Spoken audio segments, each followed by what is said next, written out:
All right, you guys, I hope everyone has been having a good Friday. What are we going to discuss today? Well, it has been going viral.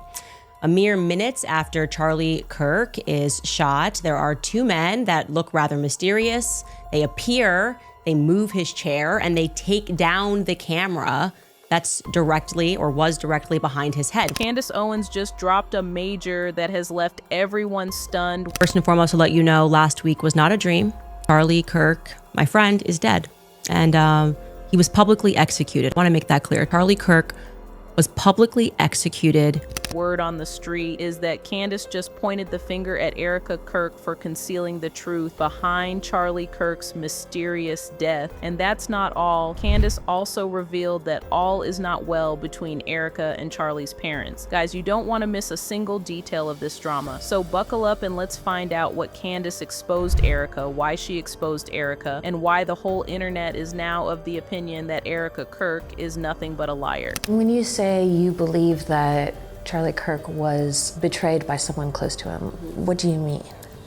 I think that in the coming weeks, there's going to be a lot of financial reports that are coming out. And I, first and foremost, do not believe that Tyler Robinson killed Charlie Kirk. I want to be very clear on that. So the situation around Charlie Kirk's death has gotten incredibly messy, and a huge part of the conversation has suddenly shifted onto his widow, Erika Kirk. People are not just talking about the investigation anymore, they're actively dissecting her every move since Charlie passed. A lot of viewers are commenting that her calm, collected demeanor feels unusual to them. Where many expect to see visible grief, they see someone who appears almost unbothered, and that alone has the rumor mill working overtime about what her true intentions could be. Adding a major voice to these suspicions is Candace Owens. She's been very vocal, suggesting that the whole situation feels less like a tragedy and more like a potential cover-up. She's directly raised the question, who actually benefits the most from Charlie being gone? And from Candace's point of view, the answer points right back to Erika. She's zeroing in on two things: that perceived lack of classic grief and just how quickly Erika has stepped into a position of power at Turning Point USA. For a lot of people watching, that combination isn't just coincidental. It's the core of what feels so suspicious about this entire case. Okay, so let's talk about the narrative that's really taken hold online. The one around Erika has gotten pretty negative, with a lot of people openly questioning what her real motives are. Critics keep pointing to her public appearances, noting what they call a real lack of emotional depth. Instead of sharing personal, grieving memories of Charlie, she often pivots to talking about his accomplishments and the mission. And that shift, however subtle, has really rubbed a lot of Charlie's core fans the wrong way. But one moment that people keep bringing up was her entrance at Charlie's own memorial service. Some described it as this grand, almost dramatic spectacle, comparing it to a WWE walkout. And for a lot of people watching, that wasn't a moment of mourning. It felt like a performance, fueling the idea that she might be more comfortable in the spotlight than in grief. And then there's the power move. We have to talk about this. Erika was named the new CEO of Turning Point USA less than 2 weeks after Charlie's death. The organization is supposed to be in mourning, but this transition happened swiftly and quietly. On top of that, the rumors are flying that she inherited Charlie's entire estate, which is valued at over $12 million. And since his passing, donations to Turning Point have reportedly surged. So when you stack it all up, the swift CEO appointment, the potential inheritance, the spike in donations, it's creating a very uncomfortable question that a lot of people are now asking. Did Erika Kirk not just gain a title, but did she also have a major financial motive in her husband's death? Now, here's the part that a lot of people find really strange. Despite how huge this all is, Erika Kirk has stayed almost completely quiet. Think about it. Her husband was killed in a really public and violent way. You'd expect her to be the one leading the charge, demanding answers and justice from the rooftops, right? But that hasn't happened. Instead, the person who's been the most vocal, the one practically demanding answers from the FBI and the government, is Candace Owens. She's the one who's taken up the mantle, and she's not being subtle about it. She's been all over social media suggesting that the official story we're being told is wrong, even hinting at a possible conspiracy. Candace has been pretty relentless posting her findings and basically urging anyone with information to come forward. She's been pushing this idea that the narrative is flawed and that the alleged shooter, Tyler Robinson, might not have acted alone. And get this, her pressure seems to be working. Her claims have apparently prompted the FBI to at least reconsider their initial conclusion that Robinson was a lone wolf. So, as this investigation just keeps going, the conspiracy theories are basically multiplying on their own. Candace Owens is now making some really serious claims.